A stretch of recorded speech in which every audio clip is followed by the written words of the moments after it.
Excuse me.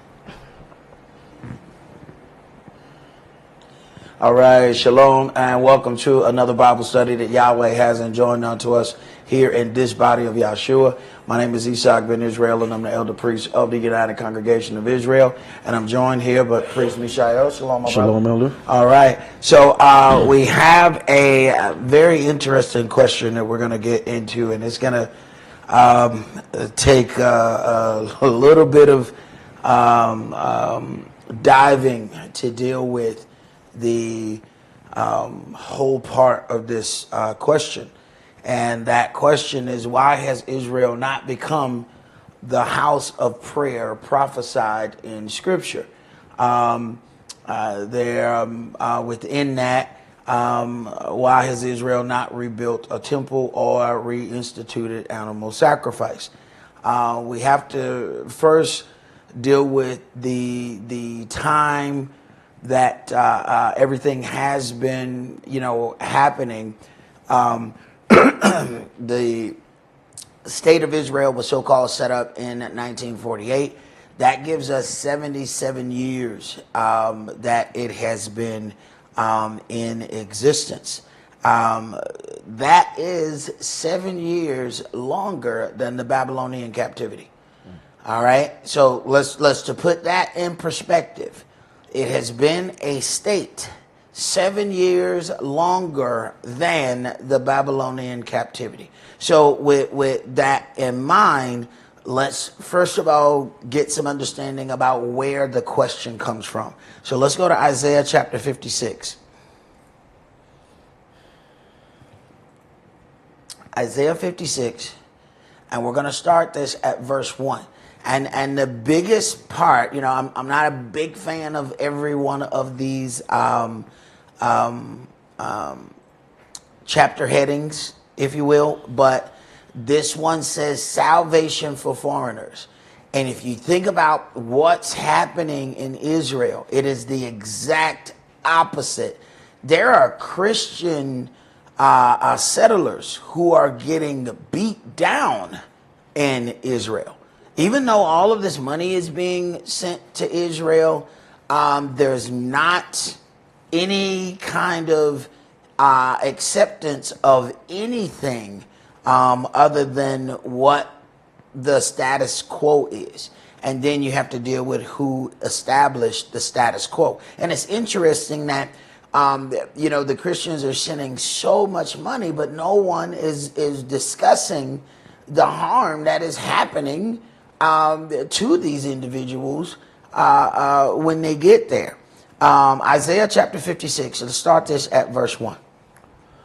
Thus said Yahweh, keep you judgment and do justice, for my salvation is near to come, and my righteousness to be revealed. All right, our first sentence here, we have a problem. Because the leader of the country is being investigated for fraud. Now, every time they get ready to try and stop the conflict, then guess what happens? Then they try to go ahead and push his trial. So, to keep from going to trial, he has to keep the conflict going. So, in other words, war prevents them from even attempting to keep judgment and do justice. So the war, once the war is going on, you can't stop what's happening to deal with anything else. So then it becomes very beneficial for some leaders to engage in war because it stops everything else. So if a particular leader was about to go to prison, if that particular leader just happened to start a conflict, guess what? They cannot put that leader in prison, even though they may be guilty. They cannot go during that conflict. So conflict has a very, very important part when it comes down to that. So we already have a problem in our first sentence. Go ahead. Blessed is the man that do this, and the son of man that layeth hold on it, that keepeth the Sabbath from polluting it, and keep his hand from doing any evil. Neither let the son of the stranger that has joined himself to Yahweh speak, saying, Yahweh has utterly separated me from his people. Neither let the eunuch say, behold, I am a dry tree. One of the things that is common with us as a people is that anybody can come and move in our neighborhood and be amongst us as long as they don't cause us any problems. If they come in starting some trouble, then it's going to be some trouble. But we don't bother people. When you look at the state of Israel, foreigners are not allowed to even move freely. One of the things, when a U.S. president can be ostracized, you have to really examine the power that a group of people must have. Jimmy Carter was ostracized for saying that the state of Israel was a apartheid state. Just for saying it, he was, ostracized. But then he wrote a book about it. He stood on what he believed. He stood on business. Okay? And he really didn't care what anybody else had to say about it. And you don't find any scandals with this man's name on it. The man was a good man. But they had to find some way to ostracize him about what he was saying because he spoke the truth about what he said. He said, this is apartheid. And we have to look at the lines that have been drawn currently in the leadership that have aligned themselves with an apartheid system. But we'll get to that a little later. Go ahead. For thus said Yahweh unto the eunuch that keep my Sabbaths, and choose the things that please me, and take hold of my covenant. Even unto them that will I give in my house and within my walls a place and a name better than of sons and of daughters. I will give them an everlasting name that shall not be cut off. Also the sons of the stranger that join themselves to Yahweh, to serve him, and to love the name of Yahweh, to be his servants, every one that keepeth the Sabbath from polluting it, and taketh hold of my covenant. Even them will I bring to my holy mountain, and make them joyful in my house of prayer. Their burnt offerings and their sacrifice shall be accepted unto my altar. For mine house shall be called a house of prayer for all people. So the question is, after 77 years, why has this not happened? After 77 years, we are still engaged in war in what we call the Holy Land. 77 years. This is 7 years past the Babylonian captivity, and there's still war. It's not a house of prayer for all people. It's a house of apartheid for some. Some can't even walk. We're talking about the same things that our people went through. You got to have your freedom papers. Now you can't walk here. Now that water fountain is not for you. But this, what the book says, is a house of prayer for all people. So we have to ask, if it hasn't happened in 77 years, is it going to happen? Go ahead. The Adonai, Yah, which gathereth the outcasts of Israel, said, Yet will I gather others to him, beside those that are gathered unto him. All you beasts of the field, come to devour. All you beasts in the forest. His watchmen are blind. Wait a minute. His watchmen are blind. The watchmen are the leaders of the flock. So now when you have the watchmen under investigation for fraud, and I'm talking major situation to the point where only the war stops the prosecution, then you're talking about something pretty big here. He says, the watchmen are blind, they're all ignorant, they're all dumb dogs, they cannot bark, sleeping, lying down, loving the slumber. Go ahead. Verse 11. Yeah, there are greedy dogs, which can never have enough. At what point does the destruction end? At what point do you say this is enough land? How far do you go? If this is supposed to be a house of prayer for all people, we're talking about people are starving. Resources are not allowed to go in there, and the entire world is watching as people starve. We're talking about buildings being bombed, and we're talking civilian, population. We're not talking about, people who are engaged in conflict. We're talking teachers, doctors, lawyers. We're talking about regular people that are going through this. Go ahead. And they are shepherds that cannot understand. They all look to their own way, every one for his gain from his quarter. Come you, say they, I will fetch wine, and we will fill ourselves with strong drink. And tomorrow shall be as this day, and as much more abundant. Right. So in this system of warfare, somebody always ends up rich. They just don't happen to look like us. But there's a lot of money that's being made in that. Let's go to Matthew chapter 21, because the same thing that we have in the Old Testament, there are certain things that we will hear in the New Testament, and not understanding that Christ got his words from the Old Testament. So you have some people that none of what I read just now was relevant, because in their eyes that was the Old Testament and none of that matters. So now for some people, the Bible study is just about to begin. Hey, how you doing? Nice to meet you. All right, Matthew 21, start at verse 12 for those who only recognize this part of the book. And Yeshua went into the temple of Elohim and cast out all them that sold and bought in the temple. So he's automatically trying to restore order. This is what happens when a true servant gets in the house.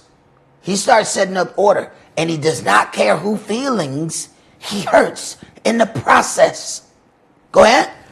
And overthrew the tables of the money changers. Hey, everybody trying to say, no, that dollar was mine. No, this dollar, no, the green one. Okay, go ahead. And the seats of them that sold doves, and said unto them, it is written. It is written. These not his own words. This is not him ad-libbing, and people think he has made up this stuff. It is written. Go ahead. My house shall be called a house of prayer, but you have made it a den of thieves. Wait a minute. So he has a problem with the way it is being operated. He said it's supposed to be a house of prayer. Where did he get that from? Wait a minute. It's written. He didn't make that up. Go ahead. And the blind and the lame came to him in the temple, and he healed them. And when the chief priests and scribes saw the wonderful things that he did, and the children crying in the temple and saying, Hosanna to the son of David, they were sore displeased. Right. Now, the rulership is sore displeased when they see this. First of all, the blind and the lame in the temple, how y'all even get in here? Now, the money can come in here. Now, we know how to money in the doves. Make sure the doves get in here. But who let this cripple in here? How you even get in here to get healed? Right? So there's already some things that he's showing within healing these people who would have ordinarily wouldn't even been allowed in. Go ahead. And said unto him, hear you what these say? And Yeshua said unto them, yeah, have you never read, out of the mouth of babes and suckling, you has perfected praise? And he lifted them and went out of the city into Bethany, and he lodged there. All right. So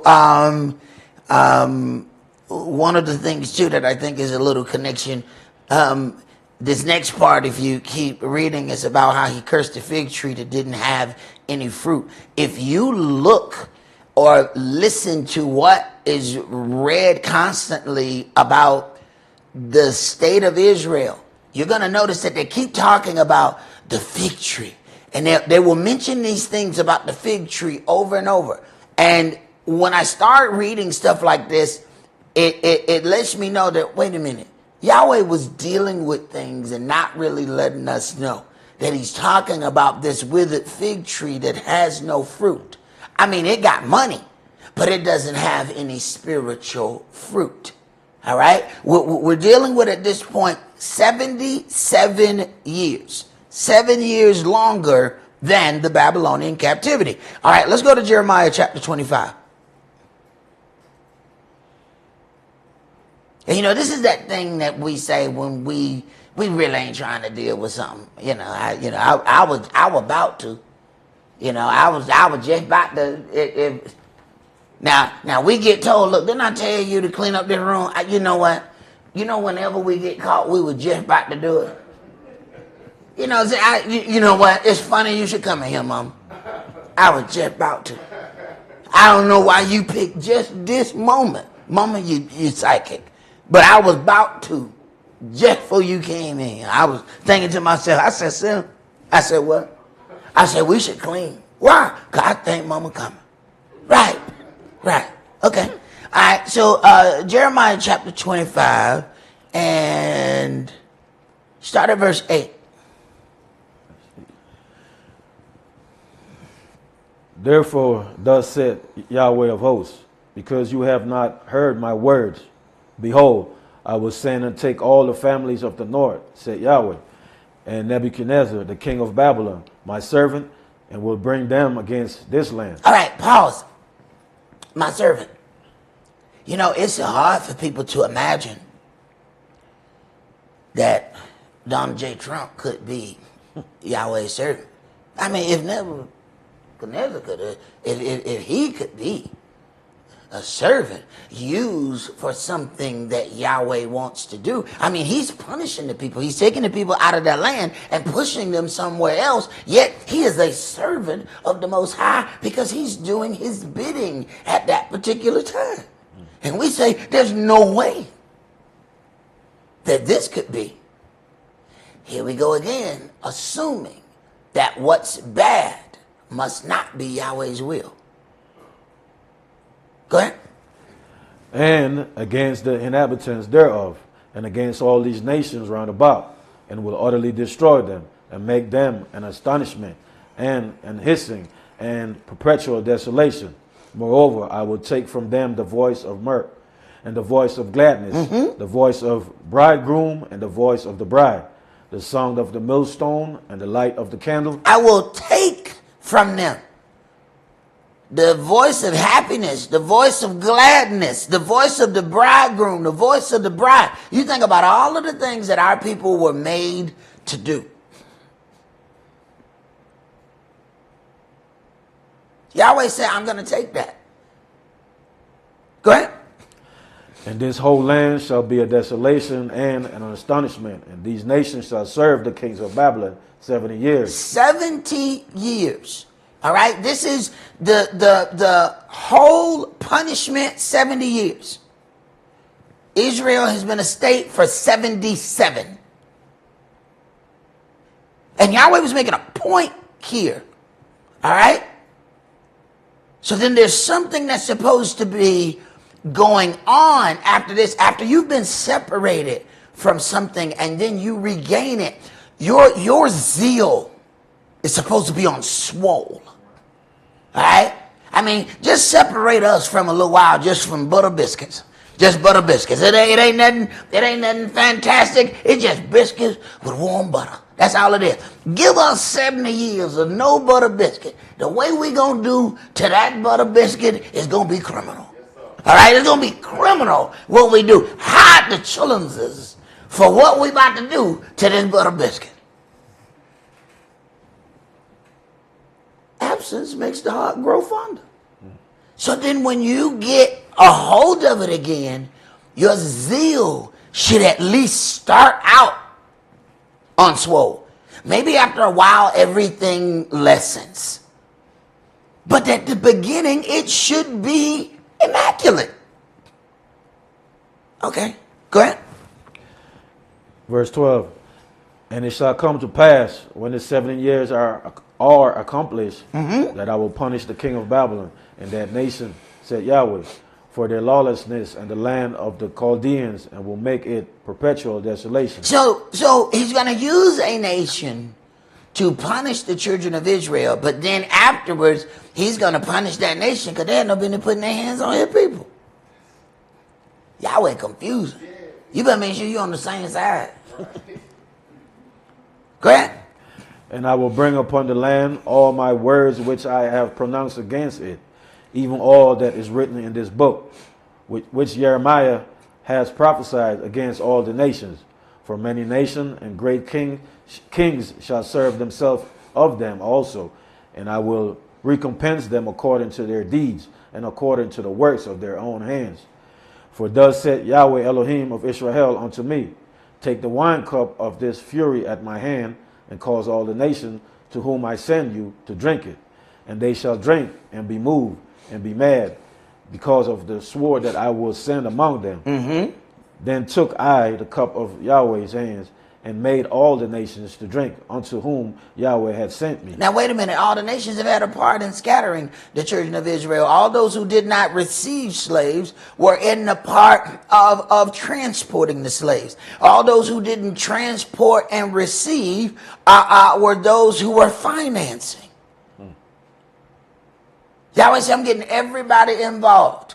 See, you have to understand how Yahweh operates. He says, well, what did he say to Aaron, Miriam, and Moshe? Come out, you three. One of them like, I ain't got nothing to do with it. They were saying my name. I wasn't in there. Now you need to see what I'm about to do to them. Okay. Yahweh gonna get everybody involved. All the people that said, all right, we didn't have nothing to do with no slaves. We just loaned them ships to go get them. Yahweh said, you come on out too.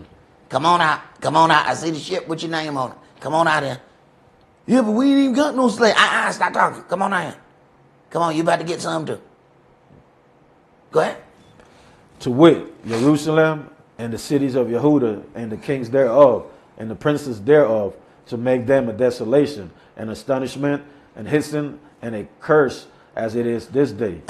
Pharaoh, king of Egypt, and his servants, and his princes, and all his people, and all the mingled people, and all the kings of the land of Uz. All the mingled people. The one thing about Babel means confusion. So the one thing about Babylon is it will always have a point where it gets all of the mingled people and tell them all to come and be a part of it. Until they change their mind, of course. Go ahead.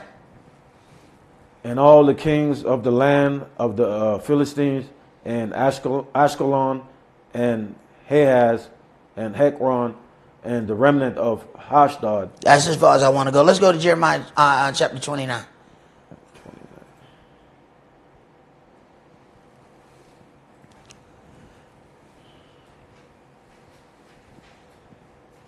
Here is that part where you start dealing with the will of Yahweh versus the desire of us. And we want, of course, I mean, who does not want, a peaceful existence? I mean, there are some people that, they find peace in turmoil. But you have a basic situation of them wanting to stay in their own land. Okay. Jeremiah chapter 29, let's start at verse 1. Now these are the words of the letter that Jeremiah the prophet sent from Jerusalem unto the residue of the elders which were carried away captives, and to the priests, and to the prophets, and to all the people whom Nebuchadnezzar had carried away captive from Jerusalem to Babylon. Mm-hmm. After that, Jeconiah the king, and the queen, and the eunuch, the princess of Yehuda and Jerusalem, and the carpenters, and the smiths were departed from Jerusalem by the hand of Elisah, the son of Shaphan, and Jeremiah, the son of Helikai, whom Zedekiah, king of Yehuda, sent unto Babylon, unto Nebuchadnezzar, the king of Babylon, saying, Thus said Yahweh of hosts, the Elohim of Israel, unto all that are carried away captive, whom I have caused to be carried away from Jerusalem unto Babylon. Build you houses and dwell in them. Build you houses and dwell in them. Go ahead. And plant gardens and eat the fruit of them. Take you wives and beget sons and daughters, and take wives for your sons, and give your daughters to husbands, that they may bear sons and daughters, that you may be increased there, and not diminish. And seek the peace of the city. Right. So seek the peace of the city. Don't try to revolt, because it ain't gonna work. I gave you 70 years. You're gonna do 70. You ain't gonna do 69. Ain't no parole. And you ain't gonna be put on probation. I ain't gonna give you like 40 years, and then I'm gonna give you 30 on probation. No. You're gonna do 70. And you're gonna do this like Fed time. You're gonna do the whole thing to the door. Wow. Go ahead. So that makes sense. Like, like a lot of the uprising that, we never really heard of, like in, slavery and things like that. It don't matter. It may succeed, but it's not going to ultimately succeed. Right? Absolutely not. It may work for that week. Yeah. Oh, yeah, that's a bad rebellion. They can read, oh, look at this rebellion. Yeah. A lot of times people are like, you don't know nothing about the rebellion? Nah, I don't want to know nothing about the rebellion. Say, why you don't want to know? I said, they ain't work. I don't want to read up. And when Yahweh utters the punishment, it ain't gonna work. You can go. I don't care who you get. You get the best general you can find. Until you do them 70. You can go on and fight all you want to fight. See, that's the up and the downside about being predestined for something. See, so you have a destiny, and Yahweh said you're going to be this. And you said, but Yahweh, I can sing. Yahweh, I just found out I'm funny. Yahweh, I can run really fast.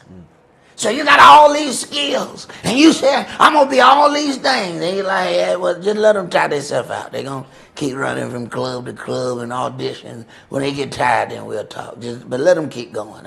They need to get that out of them anyway. At the end of the day, you're going to be what he wanted you to be. Because that's your destiny. But we will have a gift and think that we are supposed to use that gift for what we want to use that gift for. Go ahead. Whether I have caused you to be carried away captive, and pray unto Yahweh for it, for in the peace thereof shall you have peace. People say, I ain't praying for no miracle. What am I going to pray for a miracle for? This dirty dog. Well, you still stay there. He said, let's pray for peace for why you in it. Because you ain't coming out of it. You're not coming out of it. Go ahead. For thus said Yahweh of hosts, the Elohim of Israel, let not your prophets and your diviners that be in the midst of you deceive you, neither hearken to your dreams which you cause to be dreams. He says, neither hearken to your dreams which you cause to be dreams. How you make yourself dream something? Check that out. Check it out. How you make yourself dream. He said, neither hearken to your dreams which you cause to be dreams. Everybody want to be free. So then we get to hope. Now, there's an equation for hope, but we skip the equation and we get right to hope. We said, I hope we become free. The problem is you did a whole lot of stuff that caused you to be in jail. A lot of people in jail want to be free. And they dream of freedom night after night after night. And they wake up disappointed. Still in the same old cell. Last night I was free as a barn swallow. I was just flying around. What? Right. But when you woke up, you remember the stuff you did to get in there, right? All right. Would that be us? He sent people to try to convince us. We just don't respect those people. See? We don't like who he chooses to talk to us. Go ahead. For they prophesied falsely unto you in my name. I have not sent them, said Yahweh. For that said Yahweh, that after 70 years be accomplished at Babylon, I will visit you. After 70 years, I will visit you. I ain't coming to you. You can call me. You can call me. Hey, you can call on main line. I ain't answering. I'm going to answer after 70. So that means you might well teach your kid how to call me, because I don't think you're going to be calling. Teach your kid. Then when your kid called me, then I'll be like, I remember your dad had called me that time 52 years ago. Go ahead, brother. You got something? I got a question. Does this also pertain to us servants that before we were baptized, we did some pretty bad things, and wondering why in our servitude things ain't going the way they're supposed to be going? So is it like we're still paying, like until he says? What I'm saying is, I know exactly what you're saying. I'm trying to let you finish. Okay, you know what I'm saying. So look here. We're going to work those things out one way or another. Now, we can't go around looking for any other people. What Yahweh is going to do is bring things to us for us to work that off. So it might be one of his servants that needs something. He going to let you work that out with his servant. You ain't got to go back and find Pookie and Man now. Because you're going to get killed going back to looking for them. Okay? But, most definitely we're going to have to pay for that. I tell people about that time I had bought this Buick Regal. And it had somebody had stole the Buick Regal before I got it. And the steering column was broke. And you have to, when you still a GM car, you peel it off the left side. This is what they said. So you peel all of the stuff off the left side, and you yank the steering wheel a couple times and it break. But then you got to pull the little metal lever and then crank it. This is what they told me. Okay, so this is what they said on the internet. All right, so after you keep pulling the little metal part to crank the car. All right, and I kept trying to get, because this didn't have nothing to do with me. It was like this when I got the car. So I kept trying to get that fixed. And every time I tried to get it fixed, a catastrophe would happen in my life. And I had to keep spending this money. And I was like, what in the world? Why every time I try to fix this? This is when I started learning how Yahweh would deal with me. Every time I tried to fix that, something would happen. Now, as long as I don't try to fix that, I can take this money and I can buy me some Air Max, some of them fresh with the bubble. With the bubble, I can get me them one with the bubble. Won't nothing happen. Straight. So as I get to try to fix this, whole catastrophe happens. Okay, then my memory comes back to me. I remember there was this time that these two dudes tried to steal this lady car, right? And they had peeled it, right on the side where the metal at. But then, so you got to pull the metal piece. But one of them people bumped into the horn and it made a loud noise, so both of them took off running, right?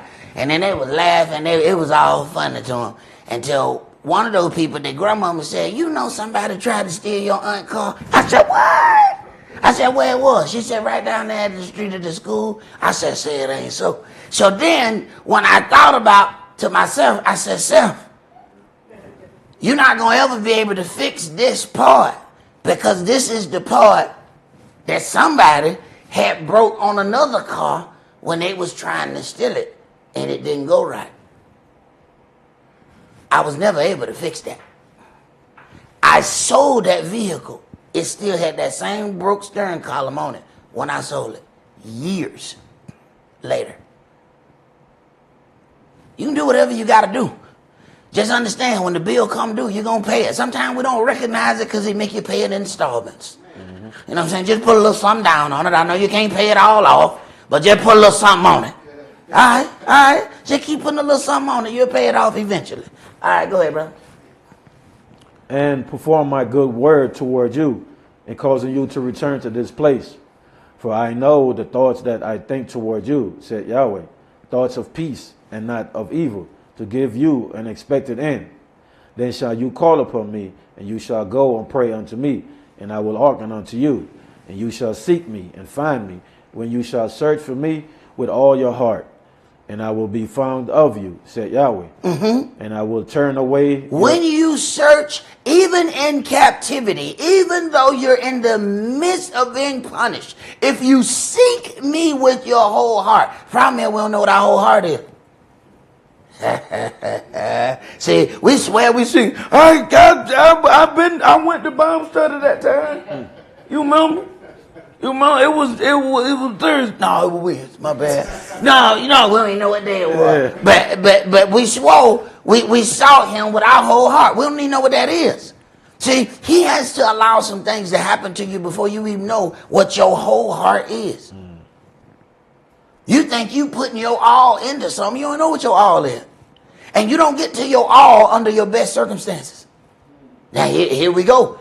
We want to say we gave it our all, but you don't give your all in your best. You give your all in your worst.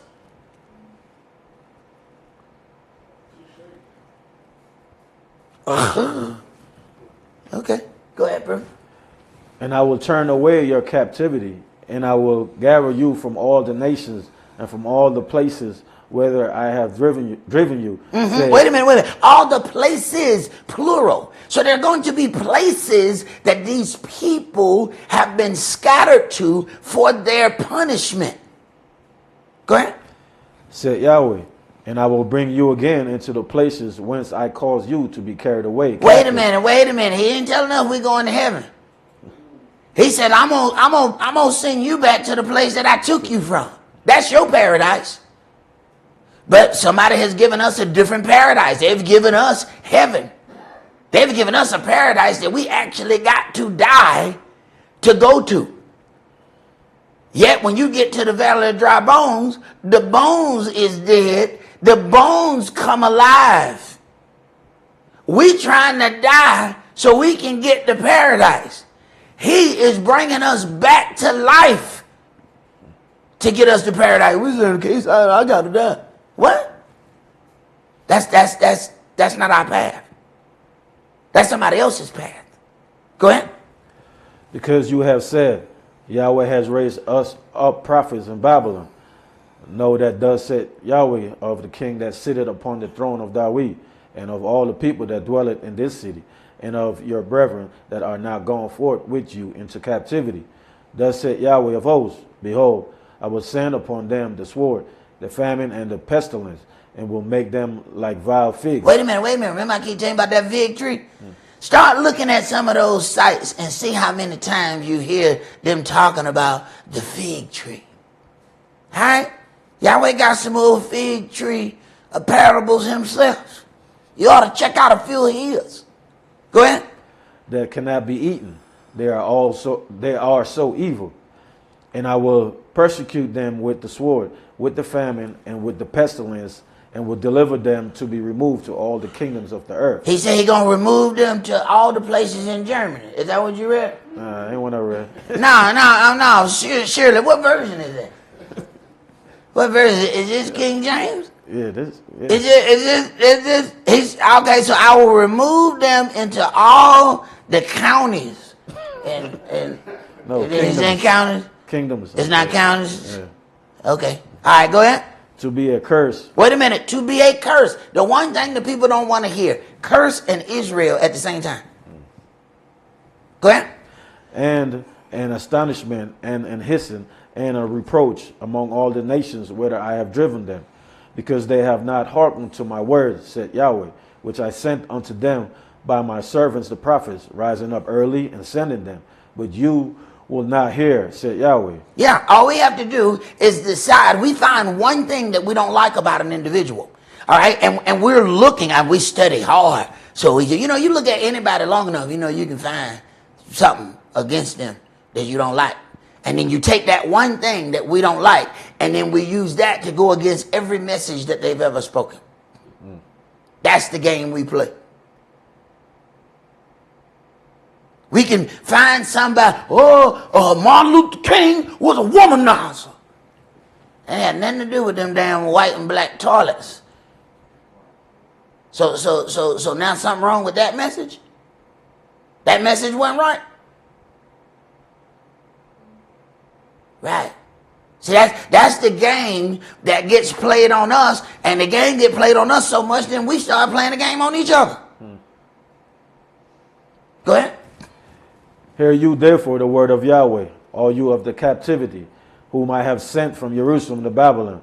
Thus said Yahweh of hosts, the Elohim of Israel, of Ahab, the son of Koliah, and of Zedekiah, the son of Messiah, which prophesied a lie unto you in my name. Because the lie sounds better. The lie says, no, y'all not going to stay here in captivity. He's going to free you. We going to get up out of here. This is what people want to hear. When you say this stuff, this is when you become one of the prophets for hire. Now you become a for-profit prophet. These are the things that you get big money for. See, when you start doing them woman thou art loosed things, oh man, they start throwing the money all on the floor, you roll around in it. You start telling people, now you're going to do this 70 through the door. They're like, they're going to start throwing pennies at you. Here, take this. There go your offering. Hope it hurt. Okay, go ahead. Behold, I will deliver them into the hand of Nebuchadnezzar, king of Babylon, and he shall slay them before your eyes. And of them that should be taken up a curse by all the captivity of Yehuda which are in Babylon, saying, Yahweh make you like Zedekiah and like Ahab, whom the king of Babylon roasted in the fire, because they have committed valiantly in Israel. They have committed villainy in Israel. Go ahead. And have, excuse me, hold on a second. Verse 23. And have committed adultery with their neighbors' wives, and have spoken lying words in my name, which I have not commanded them. Even I know and am a witness, said Yahweh. All right, so then we have the punishment Yahweh said is going to happen, is going to be dealt with, and you're going to do all the time. So this 70 years was a pretty big deal. So after this 70, the zeal of when you get back into the land, after zeal was supposed to be that for 70, we have to ask, how long is this, how high should the zeal be after 2000? Let's go to Deuteronomy chapter 7.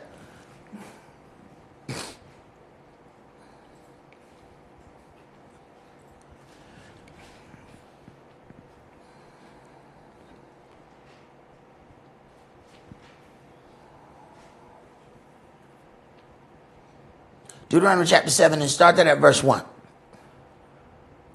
When Yahweh your Elohim shall bring you into the land whither you go as to possess it, and has cast out many nations before you, the Hittites, the Girgashites, and the Amorites, and the Canaanites, and the Perizzites, and the Hivites, and the Jebusites, 7 nations greater and mightier than you. 7 nations greater and mightier than you. Go ahead. And when Yahweh your Elohim shall deliver them before you, you shall smite them and utterly destroy them. You shall make no covenant with them, nor show mercy unto them. Neither shall you make marriage with them. Your daughter you shall not give unto his son, nor his daughter shall you take unto your son. Now, if these were the heathens that were in the land, if you make marriages with them, then they are actually now continuing through your culture. Go ahead. For they will turn away your son from following me, that they may serve other gods. So will the anger of Yahweh be kindled against you, and destroy you suddenly. But thus shall you deal with them.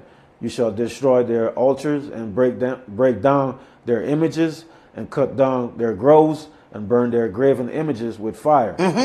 For you are an holy people unto Yahweh your So Elohim. then the holy people unto Yahweh, when they come into power, their whole focus is about setting up the worship practices that please their Elohim. And the things that are not pleasing unto him are removed.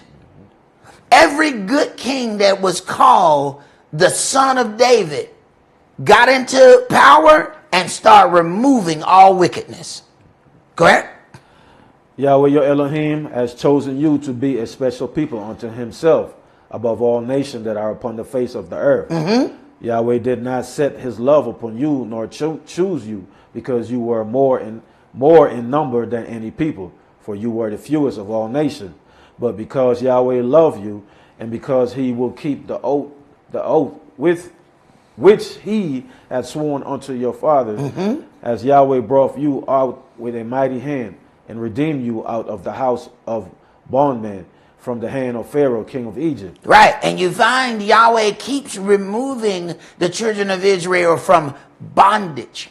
We have been given a whole lot of things that we should feel sorry for people about. One thing we do not hear is how they were bondmen and bondwomen, how they were slaves. That's what Yahweh is removing his people from. Okay, go ahead.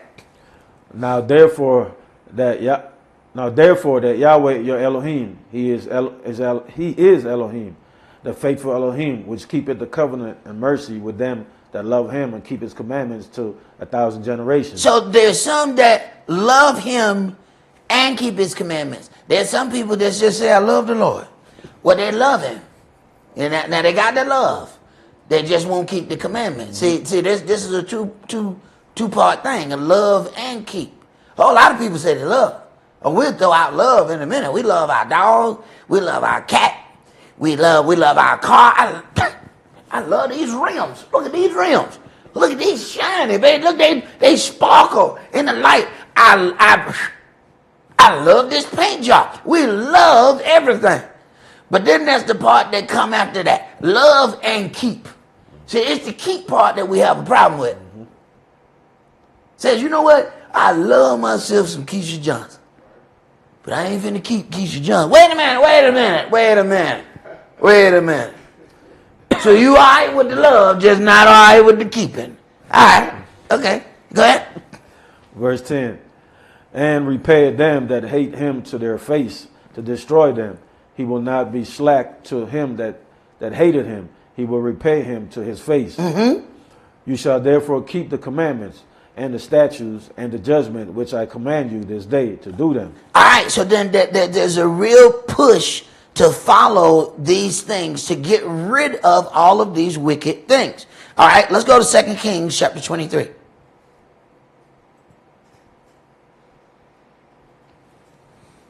Second Kings 23, and start at verse 1. And the king sent, and they gathered unto him all the elders of Yehudah and of Jerusalem. And the king went up into the house of Yahweh, and all the men of Yehudah and all the inhabitants of Jerusalem with him, and the priests and the prophets and all the people, both small and great. And he read in their ears all the words of the book of the covenant which was found in the house of Yahweh. The book was found in the house of Yahweh. Now they realize, hey, we got to make some changes. Go ahead. And the king stood by a pillar and made a covenant before Yahweh to walk after Yahweh and to keep his commandments and his testimonies and his statutes with all their heart and all their soul, to perform the words of this covenant that were written in the books. And all the people stood to the covenant. And the king commanded Hilkiah, the high priest, and the priests of the second order, and the keepers of the door, to bring forth out of the temple of Yahweh all the vessels that were made for Baal, and for the grove, and for all the hosts of heaven. And he burned them without Jerusalem in the fields of Kidron, and carried the ashes of them into Bethel. And he put down the idolatrous priests whom the king of Yehudah had ordained to burn, incense in the high places in the cities of Yehudah and in the places round about Jerusalem. Them also that burn incense unto Baal, to the sun and to the moon and to the planets and to all the hosts of heaven. And he brought out the grove from the house of Yahweh without Jerusalem unto the brook Kidron, and burn it at the brook Kidron. All right, so he's not really caring who feelings are hurt. He's setting up righteousness, which means he got to get rid of some stuff and set up some stuff. Go ahead. And stamped it small to powder, and cast the powder thereof unto the graves of the children of the people. And he break down the houses of the Sodomites. Now he break down the houses of the Sodomites. Wait a minute, go ahead. that were by the house of Yahweh. Now, wait a minute. Now, he break down the houses of the Sodomites that were by the house of Yahweh, where the women wove hangings for the grove. Now, I don't know if y'all seen the video. First of all, you got Obama's statement that every little boy should have him a gay friend. Wow. That instructs him and that leads him. He needs to have this friend. Then there's a video with I don't know, Michael or Michelle, I don't know. Well, Michael said, as a black man, hey, it's a strange situation going on right there. Well, Michael is saying that it really is Michael and not Michelle. I don't know. But go to the next graphic for me. Go to the first graphic. So it says that right when this individual got into power and he's setting forth righteousness, he break down the houses of the Sodomites. Now this right here says Tel Aviv Gay Pride, Friday, June 13, 2025. It says Tel Aviv Pride has become one of the biggest events of the year in Tel Aviv. We're just going to stop right there and we're going to let that marinate. Now, this is 77 years. 7 years longer than the Babylonian captivity. In 2025, it is one of the biggest events of the year. Visitors from all over Israel and the world come out in full force to celebrate. The city lights are up in color and energy, proving its reputation as the gay capital of the Middle East. Wow. And perhaps even one of the gay capitals of the world. Wow. 77 years. 7 years longer than the Babylonian captivity. It says Tel Aviv Pride Week takes place every June with a surge of gay-friendly events held across the city, culminating on Friday with the famed gay parade. Join Israel's vibrant two-day gay pride event along Tel Aviv's stunning. I'm not telling you this. I'm reading. I just want to, first of all, let's go ahead and put a disclaimer. I'm reading what's here. All right, the festivities will continue with an exciting party bash that lasts until sunset, just before the Sabbath. You got to be kidding me. Just before the Sabbath. Because we got to stop. We got to stop before the Sabbath. All right, all debauchery must be done before the Sabbath. Okay. All right. Okay. All right. All right. I think we're going far enough. Right there. Let me get back over here. Okay, so when after this pause, there's supposed to be a push of things being set up. We have to ask ourselves why, after 77 years, there's no push at all. These individuals, when they got in power, they went right away. This got to go, this got to go, this got to go, this need to be built. That is not taking place. Let's go to Ezra chapter 1.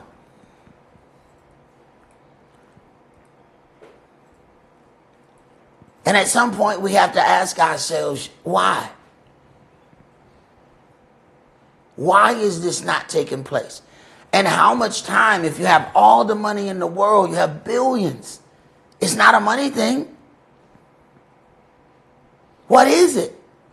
If you have all the resources to perform the action, why is it not happening? The world is ready to follow. Ezra chapter 1, and let's start at verse 1. Now in the first year of Cyrus, king of Persia, that the word of Yahweh by the mouth of Jeremiah might be fulfilled, Yahweh stirred up the spirit of Cyrus, king of Persia, that he made a proclamation throughout all his kingdom, and put it also in writing, saying, Thus said Cyrus, king of Persia, Yahweh, Elohim of heaven, has given me all the kingdoms of the earth, and he has charged me to build him an house at Jerusalem, which is in Yehuda. Who is there among you of all his people? His Elohim be with him, and let him go up to Jerusalem. Wait a minute. So when Yahweh said it's time for the children of Israel to go back, he will even cause the Gentiles to bring forth the money so that they can build a temple. Okay, so the Gentiles has been given like enormous amount of money to Israel, but it's like bombs and fighter jets and drones and things like that. So they have the best weaponry. I mean, but the first thing that the children of Israel was supposed to do when they got set up in the land was take care of their father's business. So now we're up to 77 years and counting.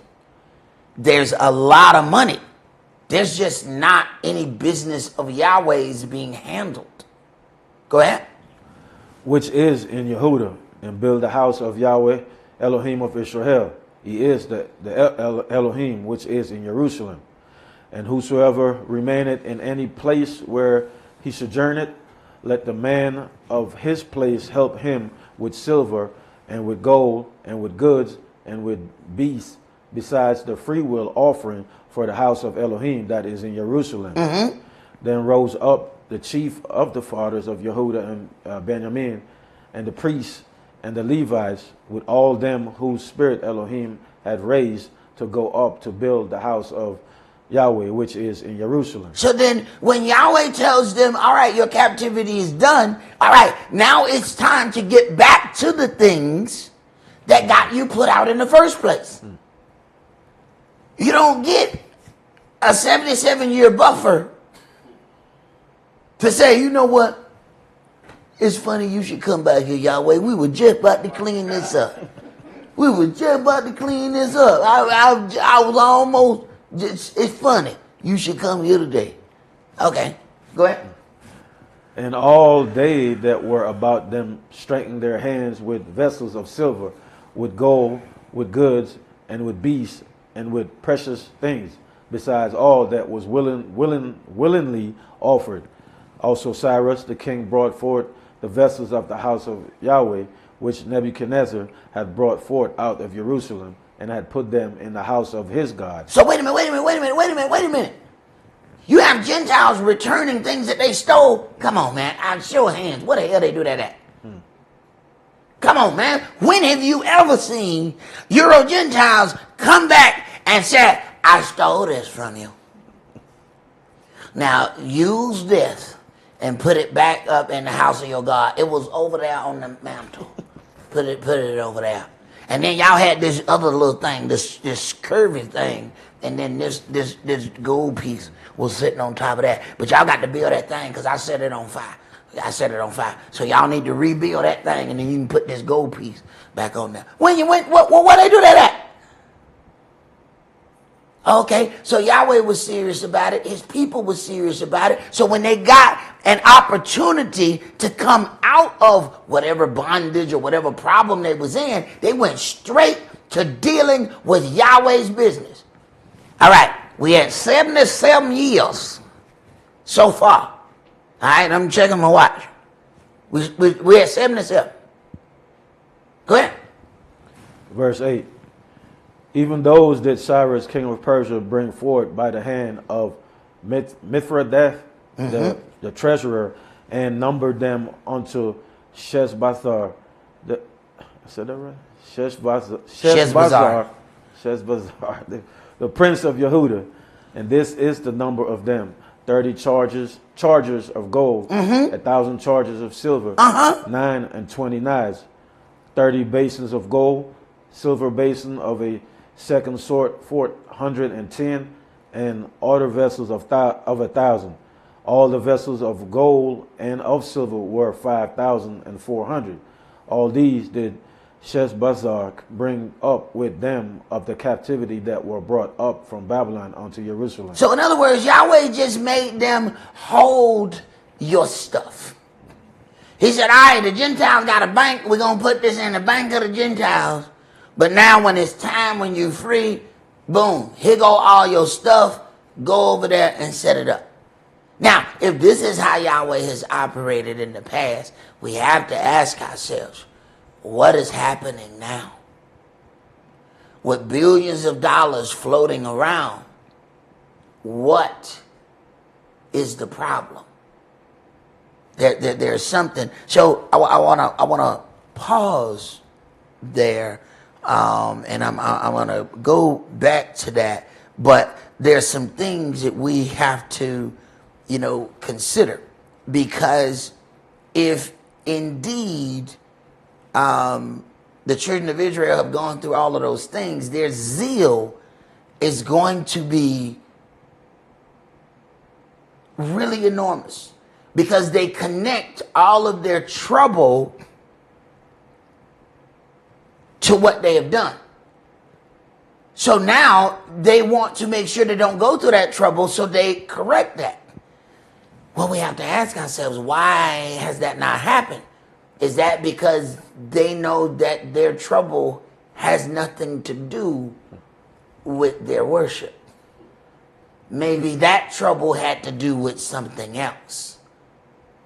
But the first thing you do when you get out of a bad situation, you make sure, hey, I'm not doing that no more. Okay, we have to ask ourselves, why is that? Now, Yahweh has made sure that we are going to feel that way. Go to Isaiah chapter 11.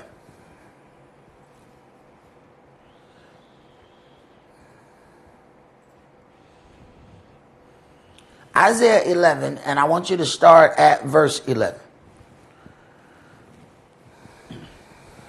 And it shall come to pass in that day that the Adonai shall set his hand again the second time to recover the remnant of his people, which shall be left from Assyria, from Egypt, from Pathros, and from Cush, and from Elam, and from Shinar. Shinar is Babel. Go ahead. And from Hamat, and from the islands of the sea. Now, why he say he gonna get them from Germany, and from Germany, and then from Germany, and then from the islands of Germany? Who are all these other people? Interesting. Go ahead.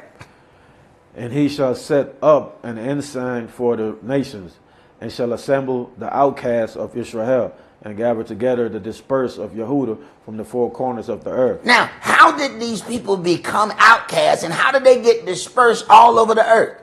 So now this statement fits the previous statement. One scripture fits another scripture, fits another scripture. Wait a minute, these people are spread out. These people are not coming from one place. These people ain't gypsies who just migrated somewhere, took over some things, and then got punished by the people who stuff they took. This is not that. These people were spread amongst the earth by some way, shape, fashion, or form. Let's go to the next graphic.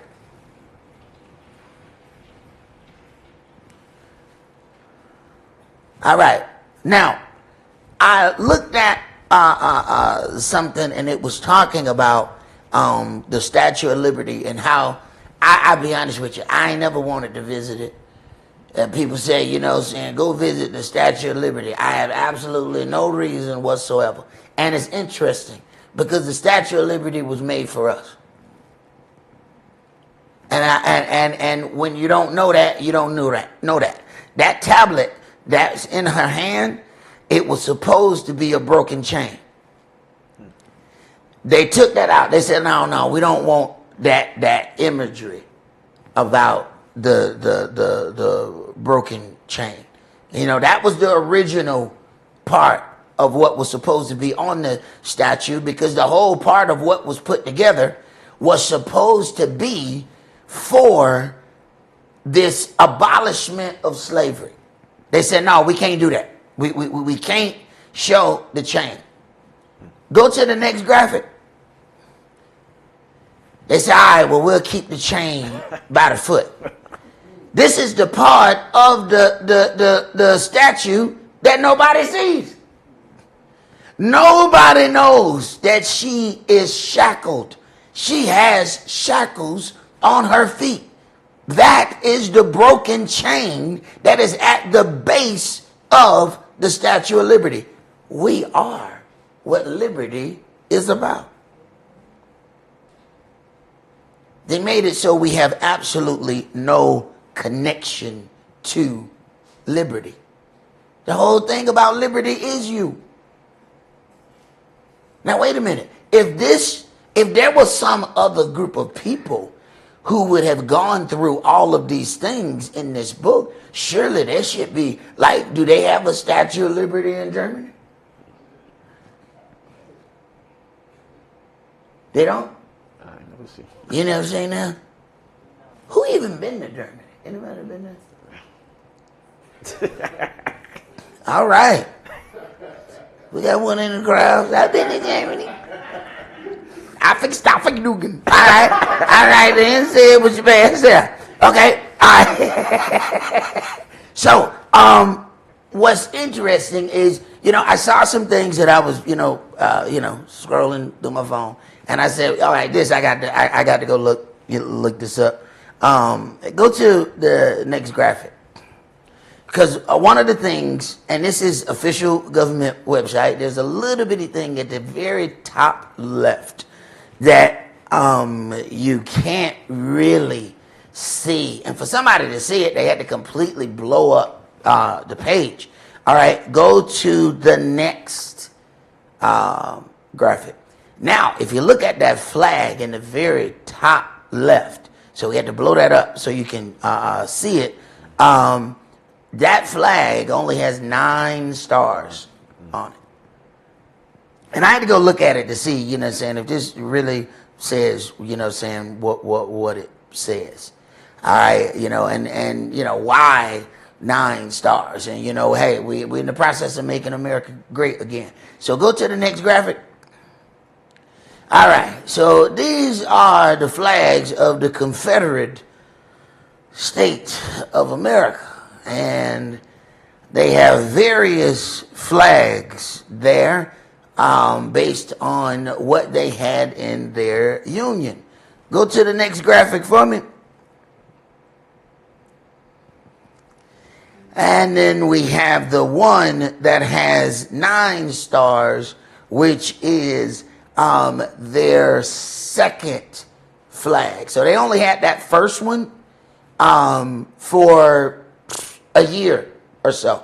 And then you get, of course, the 9. And if you look over to the right, then you see the one that we used to. That's the one, the rebel flag. That's the one we saw on Dukes Hazzard. That's the one Bo and Luke Duke had on the top of General Lee. Now, we didn't pay attention that General Lee is a Confederate war hero. Okay? That's all the streets in Stone Mountain is named after Confederate war heroes. So the interesting or the question was, why would the flag be changed to one that only has 9 stars on it? Why would that be the official thing that is being shown right now? Is this a part of making it great? Because now we have to ask a question. We know that Israel practices a system of apartheid. Well, we just know that the administration is pushing forward some things in South Africa to retake land. Wait a minute. Now maybe there's a reason why they get along so good. The same system of apartheid is being practiced there. So we all end up saying, what does that have to do with us? Wait a minute, we're getting closer and closer that these outcasts of Israel have to start getting back on ships. Wait a minute. We're watching all of these things happen to other people. And in our mind, we all say the same thing. It could never happen to us. They rounding up these people. We them same people that said, ain't no way I would have been no slave. You know what I'm saying? I wish a brother would hit me with a whip. You know what I'm talking about? Boy. I jump in my Buick Regal, man, and pull out. So you think you had a Buick Regal and see, this is us taking what we got right now, and we're just gonna push it right there. So everybody else got a horse, but you got a Buick Regal on Vogues. Right. That's in your mind. But we have to then start considering, wait a minute, there's something to this. Because it's step by step by step. Now let's go. Did we get to the last graphic there to make sure that we showed all of them? Okay, let's go to Deuteronomy chapter 4.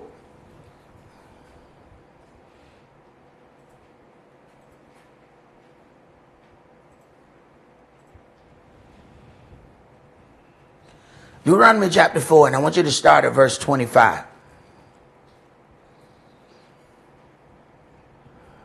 When you shall beget children, and children's children, and you shall have remained long in the land, and shall corrupt yourselves, and make a graven image, or the likeness of anything, and shall do evil in the sight of Yahweh your Elohim to provoke him to anger.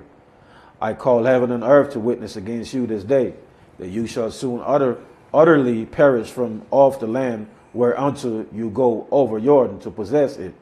You shall not prolong your days upon it, but shall utterly be destroyed. And Yahweh shall scatter you among the nations. So the true children of Israel will be scattered among the nations.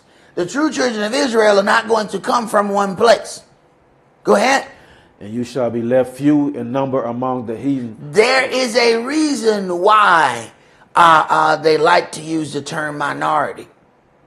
They want to make you think something small about yourself. But Yahweh's design was to make sure that too many of us didn't end up in one place, thereby allowing us to take it over.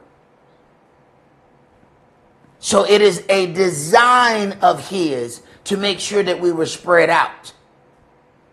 Same thing that's happening in this word. Yahweh makes sure that one individual does not have all the word. Because if this Hebrew movement, if this Messianic Judaism movement was one individual with this huge church, all they got to do is take out that one dude, the message gone. Yahweh made sure, no, you gonna take him out. I have nothing to do by the night. Go ahead. He been teaching so long. I'm trying to take. Matter of fact, you get rid of him. It's gonna be 20. You're gonna try to dig him back up. Can you come back? Because these dudes you taught, man, they hell. They worse than you. You should have left me alone. Keep going, brother. Whither Yahweh shall lead you. Verse 28. And there you shall serve gods, the work of man's hands, wood and stone, which neither see, nor hear, nor eat, nor smell. Mm-hmm. But if from thence you shall seek Yahweh your Elohim, you shall find him. If you seek him with all your heart and with all your soul. He keeps leaving us a roadmap on how to get back to him. See, our problem is we keep reading the Bible for one big legal law book, and we ready to learn legal jargon. Man, it's a love letter. He told you how to get back to him. Look, when you find yourself lost and you trying to find my love, I'm trying to show you how to get to it. But see, that ain't how we read it. That ain't how we read it.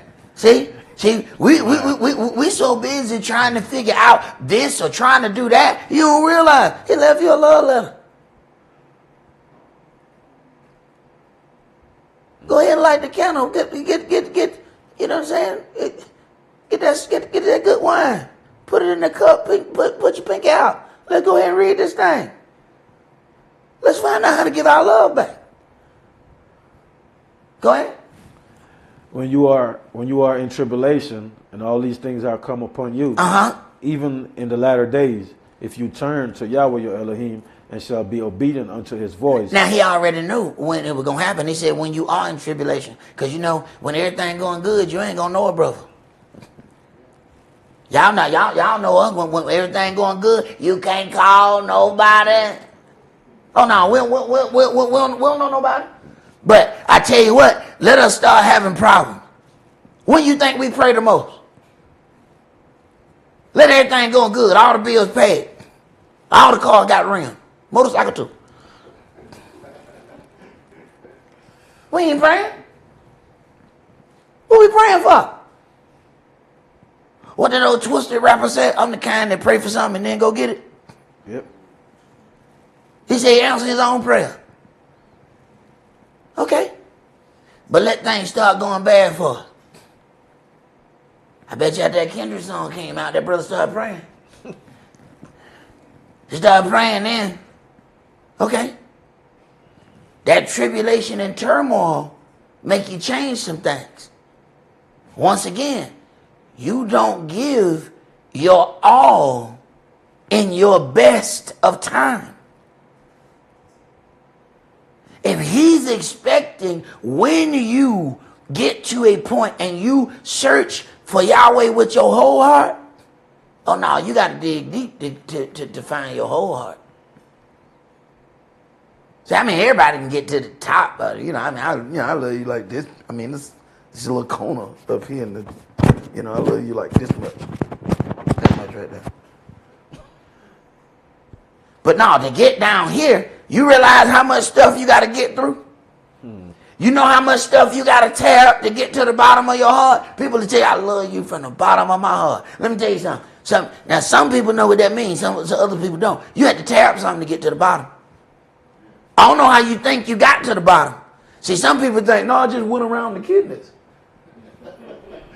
You know what I'm saying? And then I came up from the stomach, right? And then I got to the bottom.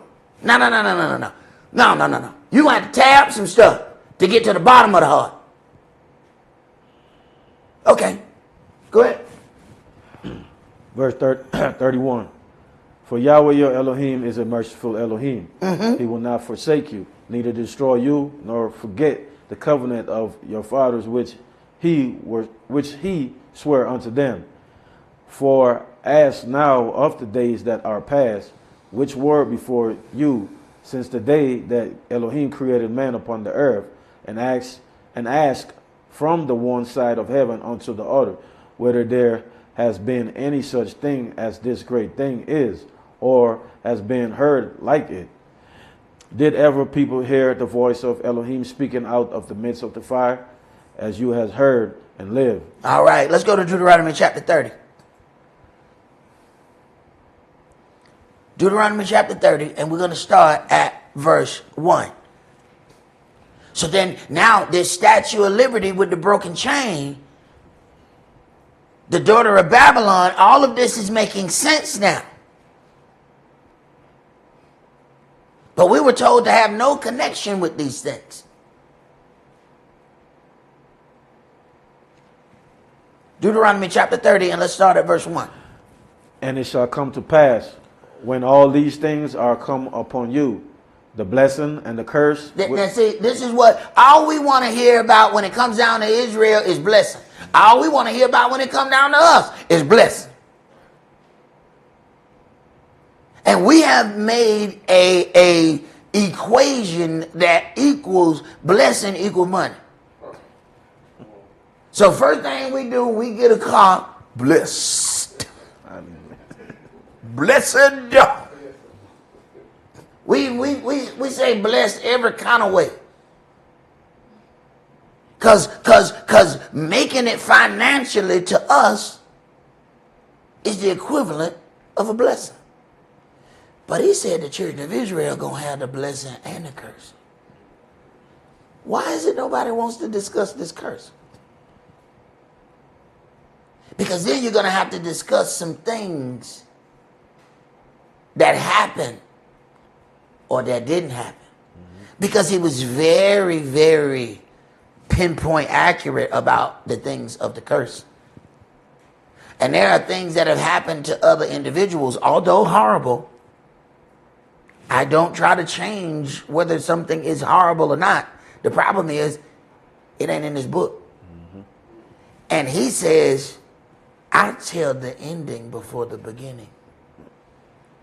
So, whatever it is that the true children of Israel were going to suffer, it's like Prego. It's in there. It's already there. We ain't got to go do it. It's in there. So when we look at a group of people who say we are those people, then as soon as you get the opportunity, you're supposed to be going to set up something. We're supposed to be able to find all this servitude in your history. We should have found you scattered all across the globe. And when we look at that, we're not finding that. So if it don't fit, you must have quit. And it just ain't fitting. And it's not according to what we think, feel, and believe. It's about what's written in his legacy. This is the Torah we are in. If you can't find you in the Torah, we have an issue. Keep reading, brother. Which I have set before you, and you shall call them to mind among all the nations, where Yahweh your Elohim has driven you, and shall return unto Yahweh your Elohim, and shall obey his voice according to all that I command you this day, you and your children, with all your heart and with all your soul. Wait a minute, what did he say about Abraham? He said, I know him that he shall command his house. All right, wait a minute. Y'all would just put a little weight on us. I don't think we paid attention. When you obey his voice according to all that I command you this day, you and your children. Wait a minute. Wait a minute. Folks say, well, you know what? I'm the kind of parent. You know, these newfound parents. I don't whoop my kids. You know, I just like to let them meditate on a warm summer night. And I tell them, you know, think about what you did wrong. Okay? And normally it corrects them. I beats tail is what I do. I don't know what, and I found out it worketh. Because you don't have to keep doing it if you do it right. Mm-hmm. You don't have to keep doing it. Look, they remember well. They remember, they be like, you know what? You know, I think Buddy on the way home. No, hey, you know what? Look, y'all, let's go ahead and take care of this business. You ain't got to keep doing it. But if Yahweh believes in discipline and we're his children, what kind of parent does not believe in disciplining their child? What is that? That's not from this culture. That's not of us. Go ahead. Verse 3. That then Yahweh your Elohim will turn your captivity and have compassion upon you. He will turn your captivity, not turn your whatever other people have gone through. Captivity. And this is after Egypt. So anybody that says their only captivity was Egypt, then this can't be them anyway. You have to have had a captivity after Egypt for this to even be, for you to even be in the consideration of being these people. Then you have to present a captivity after Egypt. Because everybody claimed they were the people in Egypt. That's fine. Go ahead. Let's just say we ignore the paintings on the pyramid. We ignore all these colors. We ignore all of those things. But you got to show a captivity after Egypt, though. Go ahead. And will return and gather you from all the nations, whether Yahweh your Elohim has scattered you.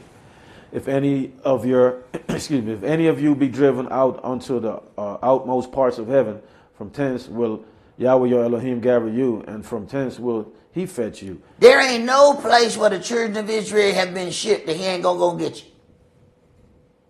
He said, I know where every last one of them. There's a difference between being lost and being scattered. They like to say the lost tribes of Israel. Yahweh ain't lost none of the tribes of Israel. He scattered them, but he ain't never lost them. He know where every single one is. If it ain't but one in a town, Yahweh gonna make them go get them. They ain't gonna have no peace until they get him out of there. Go ahead. And Yahweh your Elohim will bring you into the land which your fathers possessed. He ain't said, I'm gonna bring you to heaven. I'm going to bring you to heaven. You're going to get up here. You're going to see these pearly gates. You're going to see Big Mama and them. That's not what he said. Matter of fact, you don't find anywhere. You think it's strange that we have a whole book, a legacy, not one thing about how folk went to heaven and ran into a relative? You have any idea how big this book is? Not one thing. We got one where a brother is just talking about angels. He's talking about everything. Not one situation. And then there was Rosemary. I was looking at her and I said, Rosemary, that's you? Girl, I ain't seen you in so long. Not one. You don't think it's peculiar that we have an entire book, not one instance of somebody running into somebody they know. Yet, everything that we've ever been told, they're in heaven looking down upon us. Yet, not one story. Not one. Right. It's awfully peculiar. Go ahead. And you shall possess it, and he will do you good and multiply you above your fathers. And Yahweh your Elohim will circumcise your heart and the heart of your seeds to love Yahweh your Elohim with all your heart and with all your soul, that you may live. Now, I don't know if you know what the whole part of a circumcision is. You got to cut off this excess part here. So then there's a part on your heart that you swear you done got accustomed to. All right? But there's something on that heart that got to come off. Oh, we get used to, everything. And we say, this is a part of my heart. And he's like, yeah, it's a part that should be cast on the ground after I cut it off. So I don't think we understand what circumcision means. See, we said, this is in my heart. And it's like, yeah, I know. It's not supposed to be there. Right. Go ahead. Can I say so? It's okay, brother. Go ahead. Come on, man. We can talk. Go ahead, brother. Nah, that one kind of touched me. I could tell. Go ahead. Doing brothers class, it was a situation among us brothers and us priests.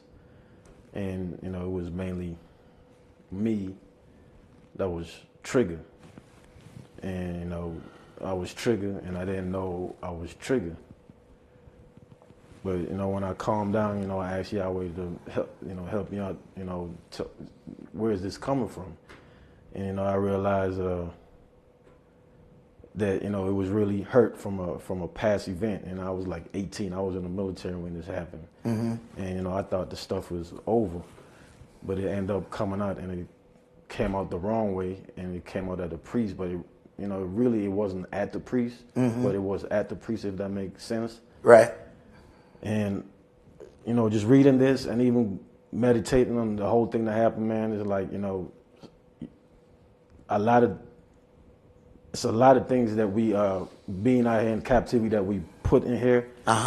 That's part of us, but some of that stuff is like we kind of put that stuff in there and like building it, and it kind of polluted us so bad that Yahweh got to get rid of it. You know what I'm saying? And you got to go through a lot of hurt and pain, because I'm like, man, it really did hurt me. You know what I'm saying? Well, but when we have those things, man, when something latches on to us, we kind of get accustomed to it, and if it's a bad trait, we still call the bad trait a part of us. So we get in some dirty water and a leech get on us. And then we fall in love with the leech. This is, what? But it's been here so long. Then we start nurturing the leech. You know what I'm saying? And then we like, I don't think you can get enough blood there. Why don't you move over here? Exactly. So then we move the leech to a better place where it can be nurtured and help kill us. Okay? So this is some of these things. When we start talking about a circumcised heart, we got to cut off that lump where that leech at. But the problem is the leech, it done been on there so long, there's not a clear-cut definition between where the leech ends and where your heart begins. Yep. So now it's some real surgical stuff that has to happen to get this leech off of here. Now, you might lose a part that you want, that you're not sure where, because I'm glad, I couldn't see a circumcision. Wait a minute, I want to keep that part. No, that's not how that works. If he's circumcised in that heart, part of that gonna have to go, bro. Yeah. Part of that gonna have to go. And because we think everything about us is good, we think that thing is worth keeping. He's trying to circumcise the heart, and we're like, no, I want to keep that part. No, that's got to go. But no, this part ain't that bad. No, that's got to go. No, but I've learned how to work with this. See, I learned on Tuesdays, just come in before 12. I've learned. Let me keep this one. Let me keep. No, that's got to go. So, I mean, it's and we're going to have those things, man, where something has been there so long we don't even know it's there. But to get to the bottom of your heart, bro, you got to tear some stuff up. You ain't just going to get to the bottom of your heart. Man, that is one of the cutest sayings that nobody understands. Everybody says this. I love you from the bottom of my heart. All right, well, how you get there? Huh? How you get to the bottom? What you mean? How I get to the bottom? I just put my hand up. No. How did you get to the bottom of your heart to know you love me there? Man, I understand that a little, you know what I'm saying? Like I know it hit you, man, because you got your R&B voice. I know I said I love you brothers, man. When you turn that R&B voice on, I know, brother. I know it got to you then, boy. You know what I'm saying? Boy, we about to get a song. But no, bro. Those things are good for us, man. It might not feel good. Everything that's good for you don't feel good. And everything that feel good ain't good for you. Boy, I feel like my mama now. All right, let's hurry up and get out of here before I get in trouble. Go ahead, brother. Where we at? Verse 7. And Yahweh your Elohim will put all these curses upon your enemies and on them that hate you, which persecuted you. So, right now, theoretically, Germany should be in a fire. They should be in concentration camps. They should be going through everything that the people who they persecuted went through. I mean, if they are the people. And the land has been reestablished. And the land has been reestablished for 77 years. So then these people should be going through. Matter of fact, they should be serving those people. If this book is right. And all I can do is go by the book. I mean, I don't have anything else to go by. So if I'm going by this book, then a lot of other things should be taking place that just is not happening. Go ahead. And you shall return and obey the voice of Yahweh and do all his commandments which I command you this day. So when Yahweh takes the curses from the children of Israel, he put those same curses upon the enemies which hated them and persecuted them, and then they return and obey the voice of Yahweh. It's 77 years, and the houses of the Sodomites have not been torn down. It's the biggest thing in Israel. We have an issue here. Go ahead. And Yahweh your Elohim will make you plenteous in every work of your hand, in the fruit of your body, and in the fruit of your cattle, and in the fruit of your land, for good. For Yahweh will again rejoice over you for good, as he rejoiced over your fathers. If you shall hearken unto the voice of Yahweh your Elohim, to keep his commandments and his statutes, which are written in this book of the law, and if you turn unto Yahweh your Elohim with all your heart and with all your soul. For this commandment which I command you this day, it is not hidden from you, neither is it far off. It is not in heaven, that you shall say, who shall go up for us to heaven and bring it unto us, that we may hear it and do it. Neither is it beyond the sea, that you shall say, who shall go over the sea for us and bring it unto us, that we may hear it. All right, let's go. That's as far as I want to go there. Let's go to Galatians chapter 2. Because at this point in this time, we have to really make some decisions here. There's a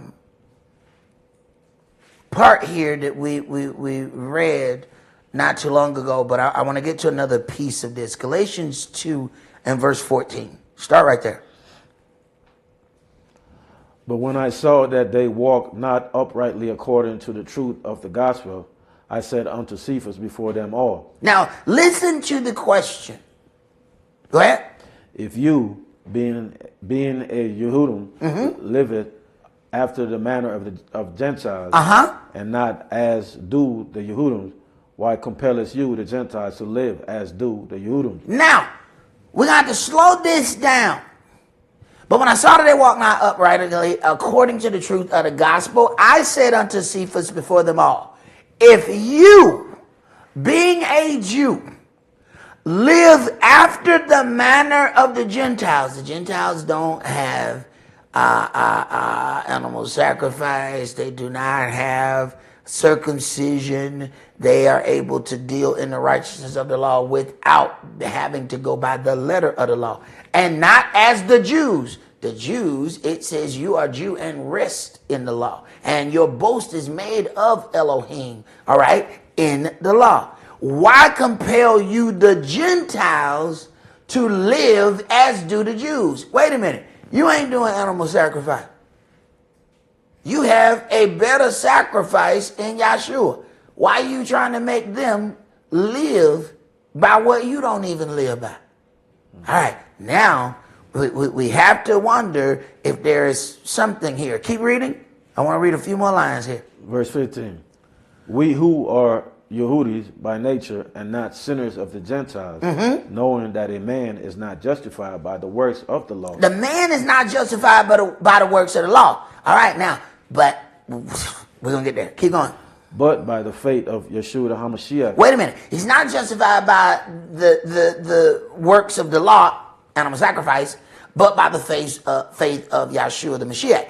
But that is, of course, if he believes in Yeshua. So if one does not believe in Yeshua, then there should have been a setup of animal sacrifice. So now we have to ask ourselves a question. We have now, it is amazing that we have all of these people who are believers in the book. They are believers in the Bible. They are believers in Christ. But somehow we have been okay accepting people who don't believe in Christ, but who also have not set up animal sacrifice.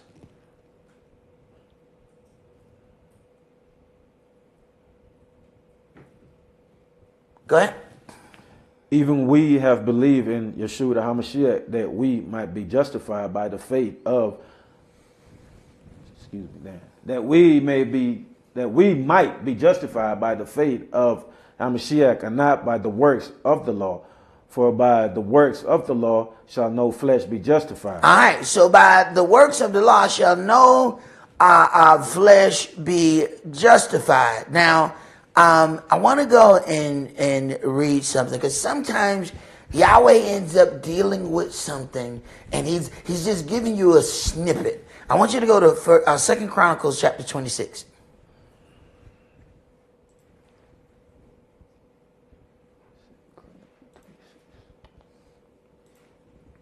Second Chronicles 26, and let's start this at verse 16. But when he was strong, his heart was lifted up to his destruction. For he transgressed against Yahweh his Elohim, and went into the temple of Yahweh to burn incense upon the altar of incense. So now you have an individual who is now going to the altar of incense who has no right to do it. They have power, but not when it comes down to Yahweh's holy place. Go ahead. And Azariah the priest went in after him, and with him 80 priests of Yahweh that were valiant men. Mm-hmm. And they withstood Uzziah the king. He said, I'm the king. I'm going in and I'm going to burn incense because I'm the man. Go ahead. And said unto him, it appertaineth not unto you, Uzziah. In other words, this ain't none of your business. To burn incense unto Yahweh, but to the priests, the sons of Aaron, that are consecrated to burn incense. Go out of the sanctuary, for you have trespassed. Neither shall it be for your honor from Yahweh Elohim. Then Uzziah was angry and had a censer in his hand to burn incense. And while he was angry with the priest. Now, a lot of people don't think that. They think that they are justified to be angry with the priest when the priest correct them. All right? So they angry when they get corrected. Go ahead. The leprosy even rose up in his forehead before the priest in the house of Yahweh from beside the incense altar. Now, while he was yet angry with the priest, the leprosy rose up in his forehead before the priest in the house of Yahweh from beside the incense altar. Keep reading. And Azariah the chief priest and all the priests looked upon him, and behold, he was leprous in his forehead, and they thrust him out from thence.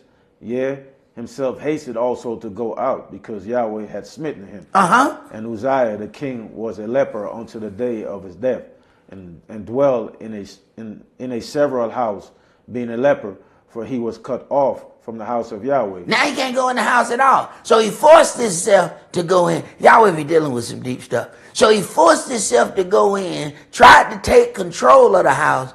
Now Yahweh gives him leprosy that he is so unclean he can't never go in it no way. Matter of fact, he can't go nowhere else. They don't even want to deal with him. He is turned leprous as snow. Interesting. So now you have an individual who is in the temple, who is doing things that they ought not, and they become leprous as snow. Then we have to look at who are the individuals who are claiming to have that authority in the temple, and they just so happen to be leprous as snow. It is very, very interesting, the things that Yahweh put in. You just have to look at it and say, that's a little peculiar. Go ahead. And Jotham, his son, was over the king's house, judging the people of the land. Now the rest of the acts of Uzziah, first and last, did Esaac, the prophet, the son of Amos, wrote. So Uzziah slept with his fathers, and they buried him with his fathers in the field of the burial which belonged to the kings. For they said, he is a leper, and Jotham his son reigned in his stead. For they said he is a leper. He had to then dwell in a several house. What is he saying? Oh, you violated Yahweh's house. So he couldn't even stay in his own. I don't think we'd be paying attention to the stuff that be going on. Wow. So then when we get ejected out of our house, we then wonder, well, what happened to me? Now back up and see what you did in his. We don't even consider. Let's go to 1 John chapter 2.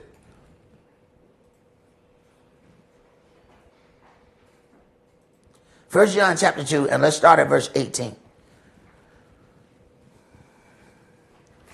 Little children, it is the last time, and as you have heard that the Antichrist shall come, even now there are many Antichrists, whereby we know that it is the last time. It is the last time, for there are many Antichrists, and Antichrist is somebody that does not believe in the Mashiach. Well, wait a minute. We have an entire setup. We have 77 years of a rulership in the quote unquote Holy Land that does not believe in the Mashiach. Is that just something that we just kind of just throw out there and try to act like it doesn't exist? How do we act like that part doesn't exist? We haven't seen a temple. We haven't seen any offerings. We don't see the belief in the Messiah. How many boxes are we going to check and still say this is what's supposed to be done? Keep going. They went out from us, but they were not of us. For if they had been of us, they will no doubt have continued with us. Right. Yahweh always has him some independent contractors. He let him do a few jobs. Lucifer's an independent contractor. He worked for Yahweh. Nebuchadnezzar was an independent contractor. He worked for Yahweh for a little bit. But when his term is over, he got to go back to his daddy, the devil. Go ahead. But they went out that they might be made manifest that they were not all of us. But you have an unction from the Holy One, and you know all things. I have not written unto you because you know not the truth, but because you know it, and that no lie is of the truth. Who is a liar but he that denied Yeshua the HaMashiach? He is an antichrist that denied the Father and the Son. Right. So how are we going through the book, finding all of these things that don't match, and then we get to the part of Antichrist, and then we just act like we don't hear that? We just act like we didn't read that. We just act like it's okay for all of these things to go contrary to what we've read, and then still say, I'm going to accept what the world has given me, that this is what it is, and this is all of it. Like there can't be any other people that could possibly be the true children of Israel, even though we go through all of that.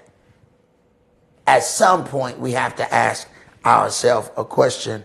I want to read one more thing. Let's go to 1 John chapter 4.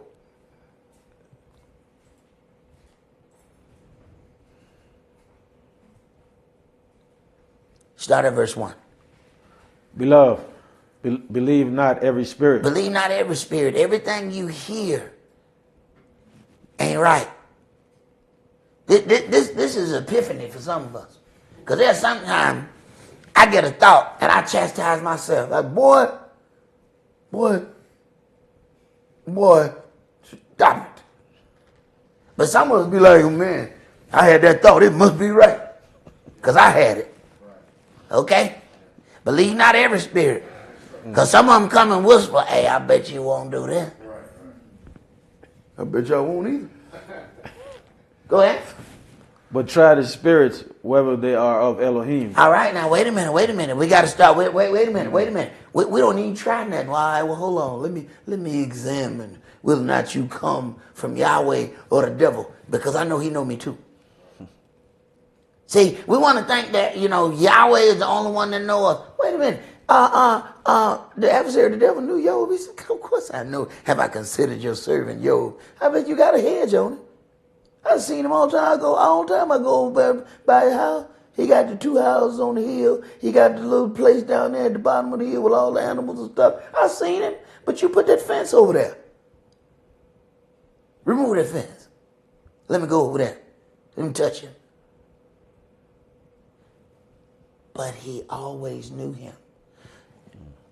Them spirits, when they came out, them brothers, they decided they were going to cast out the demons. The demons said, Yahshua I know. Saul I know. But who are you? Wait a minute. They didn't respect them people who were trying to cast out demons, but they wasn't one of his servants. He said, oh no, I know his servants. Because see, everybody who mess with people have a list of who not to mess with. Because this is their job, to mess with people. So you got to have a list of who not to mess with. Well, apparently, if you are a servant, your name is on some list. Now, you have to be careful that your protection don't come off of that list. When they look on the list and they say, You look at that. There go Jack Johnson right there. His name on the list. Wait a minute. He done came outside the hedge. Let's go get it. Let's go get it. He done came outside his protection. He had protection, but his protection stopped right there at Glenwood and Covington. And I'm looking over here. He way down on Panola. Oh, I'm about to get him. Oh, he about to get it. He went for Jack ain't supposed to be down there. Y'all, somebody go get it. Okay, go ahead, get ready. Because many false prophets are going out in the world. Hereby know you the spirit of Elohim. Every spirit that confesses that Yeshua HaMashiach is come in the flesh is of Elohim.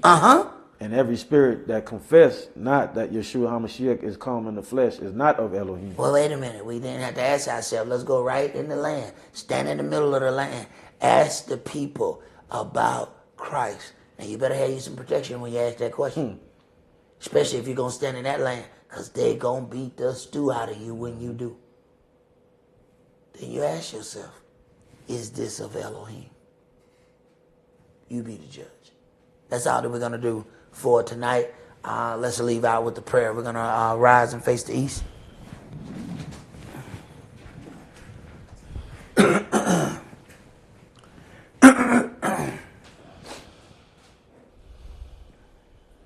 Abba Father, Most High Covenant, Elohim of Abraham, Isaac, and Yaakov, we thank you, Father, for giving us yet another opportunity to read out of the legacy that you have left unto us. We pray, Abba Father, that you would continue to open our understanding, that we may be able to get the things that you want for us to understand. We know that there's so many things in your legacy that we only understand the things that you allow for us to understand. But we pray, Abba Father, that our understanding not be hindered by our own doings. Let us be free of ourselves when it comes time to learn that we're not blocking what you intend for us to have. We pray, Abba Father, that you would keep a hedge of protection round about us and our homes, that we may be able to safely return back to the shepherd's tent and do all the work that you have called for us to do. We also pray these prayers, not just for those that gather with us physically, but we have true members that gather with us faithfully, that's so into this ministry, that help us do the things that we do. We pray, Abba Father, that you would count them as even being with us here physically at this point in time. We ask these prayers in Yeshua HaMashiach's holy and divine name, to whom rule, power, honor, majesty, and might was given forever and ever. Amen and hallelujah.